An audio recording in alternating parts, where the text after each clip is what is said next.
Who split Tawheed into three categories and why? How is it permissible to add another, and is it now permissible to add another category to the categories of Tawheed? And please elaborate. Okay. With regard to Tawheed, then Tawheed is of Tawheed in the Quran. If one was to look towards the Quran, as Shaykh al-Fawzan mentioned, it is better that I use the speech of Shaykh Salih al-Fawzan in this matter.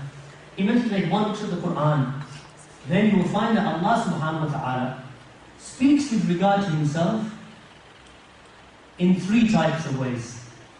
Either He will speak with regard to Himself by way of His actions, or He will speak with regard to Himself by way of His names and His attributes, or He will speak with regard to Himself, Jalla wa Ala, by way of Him commanding others to worship Him, commanding His slaves to worship Him.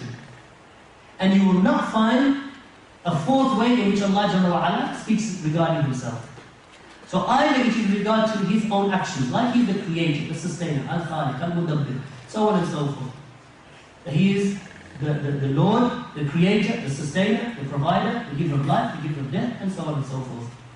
So this is the first category that He will speak with regard to Himself. Or He will describe Himself, that He is Al-Ghafur Rahim, Al-Sami' Al-Basir, Al-Aziz Al-Hakim. So He will say, for example, that He is the most merciful, the most forgiving, the most merciful. He is Al-Basir, Al-Basir, Al-Sami' Al-Basir. He is the all-hearing, the all-seer. Or He will say things like, subhanahu wa ta'ala, that He's the Almighty, the All-Wise, Al-Alim, the All-Knowing, Al-Khabir, the knower of every single affair. So He will describe Himself.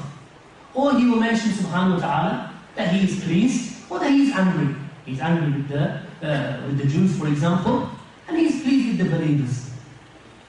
So He will describe Himself. Or He will mention the actions of the slave with regard to his worship.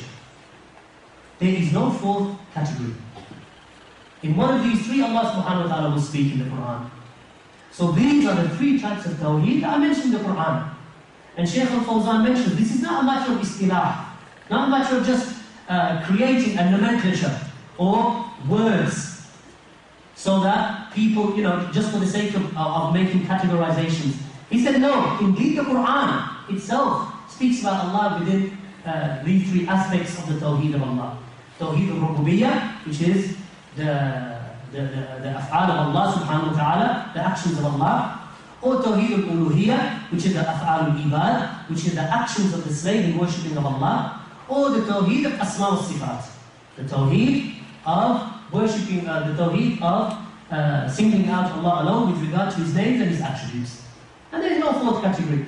So Shaykh al-Fawzan mentions that some people have mentioned today that there are fourth and fifth and sixth categories of Tawheed. And he mentions that one of them, they mentioned that there is such a thing as Tawheed al-Hakimiyyah. And he said this is batil. And this is erroneous. This is false and erroneous. Because when one says that there is a category of Tawheed al-Hakimiyyah, that judgment is only for Allah, then Allah being the judge, and Allah being the king, the sovereign, then that is from various aspects, Tawheed al-Rububiyyah, and the Tawheed of the Asma wa Sifat of Allah subhanahu wa ta'ala enters into both of them.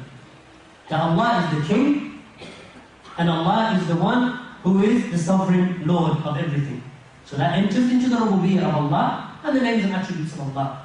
As with regard to the hukum belonging to Allah subhanahu wa ta'ala, that Allah alone is deserving, that He is alone, His law, meaning the Quran and the Sunnah, are judged by, and that the person should do that, then that enters into Tawheed al-Uluhiyyah, worshipping Allah subhanahu wa ta'ala. Because when you do that which Allah has commanded, and you refrain from that which Allah has forbidden, then this is from the worship of Allah subhanahu wa ta'ala. He said, because then a person could come tomorrow and say, let us establish a Tawheed, the Tawheed of Salah. Would that be acceptable? The Tawheed of the 5 daily prayers. Or the Tawheed of Zakah. That the Salah is only for Allah, and the Zakah is only for Allah. Would that be possible? Because what would limit you then what would limit you thereafter in increasing on the categories of Tawheed?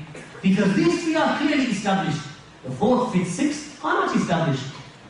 Because if you say there's Tawheed al-Hakimiyyah, why not Tawheed al-Zakat? And there's a Tawheed, the Zakat only belongs to Allah. It should only be given for Allah.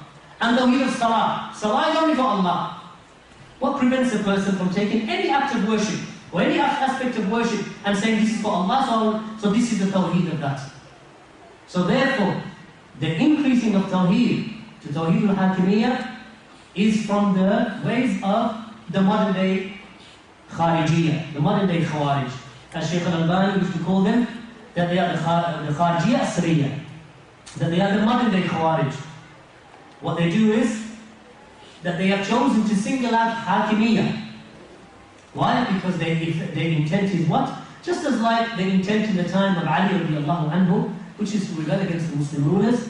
So how do you single them out, and how do you rile the people and agitate the people against the rulers? Take a verse of the Quran, just like the Khawarij did, and they said that the judgment is only for Allah, and say, look, they're not judging by what that which Allah has revealed. So then they single out a particular aspect just to focus upon the rulers. And this is, of course, the categorization of Tawheed al-Hakimiyyah, as the scholars have mentioned, is a bid'ah, is an evil innovation of the last decade also.